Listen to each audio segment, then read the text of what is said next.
சிம்ரன் ஸ்டேஜ்ல பேசின விஷயத்த மறுபடியும் சொல்லணும்னு அவசியம் இல்லை. சோசியல் மீடியா ஃபுல்லா இதை தான் போட்டு அடின்னு அடிச்சிட்டு இருக்காங்க. ஆனா அவங்களுக்கு அப்படி ஒரு பதில் கொடுத்த நடிகை யாரு அப்படிங்கறது தான் இப்ப மில்லியன் பேத்தோட கேள்வி.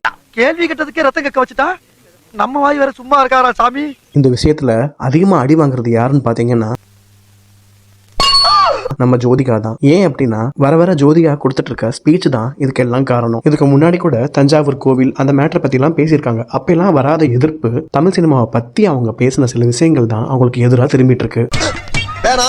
இதோட நிறுத்திக்கிறோம். கண்டிப்பா மேல் டாமினேஷன் எல்லாத்தையும் தாண்டி ஜோதிகா நிறைய நல்ல ரோல்ஸ் பண்ணிருக்காங்க. அதை பத்தி எல்லாம் பெருமையா சொல்லாம ஒட்டுமொத்த சவுத் இண்டஸ்ட்ரியுமே தப்பானது அப்படிங்கிற மாதிரி அவங்க பேசின பேச்சுக்கு தான் இப்படிப்பட்ட ஒரு எதிர்ப்பு.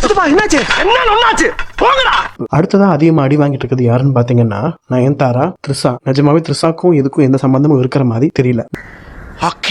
நயன்தாரா ஆல்ரெடி நிறைய விமர்சனங்களை சந்திச்சுட்டு ஒதுங்கிட்டாங்க. முடிஞ்சிருச்சுல்ல, இனி முன்னாடி ஒருத்த நிக்க கூடாது. கடைசியா இருக்கிறது யாருன்னு பாத்தீங்கன்னா அந்த ஒரு நடிகை தான்.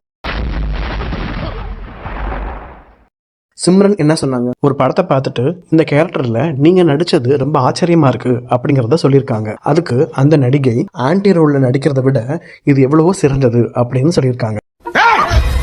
அப்படி நம்ம அலசி ஆராய்ஞ்சு பார்த்தா லைலா அவங்க நடிச்ச வதந்தி சீரீஸ் கண்ணுக்கு முன்னாடி வந்துட்டு போகுது. ஒருவேளை இந்த கேரக்டர்ல லைலா நடிச்சதை பார்த்துட்டு சிம்ரன் அவங்க சர்ப்ரைஸா இருக்கு அப்படின்னு சொல்லியிருக்க கூடும். அதுக்கு பதிலா அவங்க இந்த பதில சொன்னாங்களா அப்படின்னு தெரியல.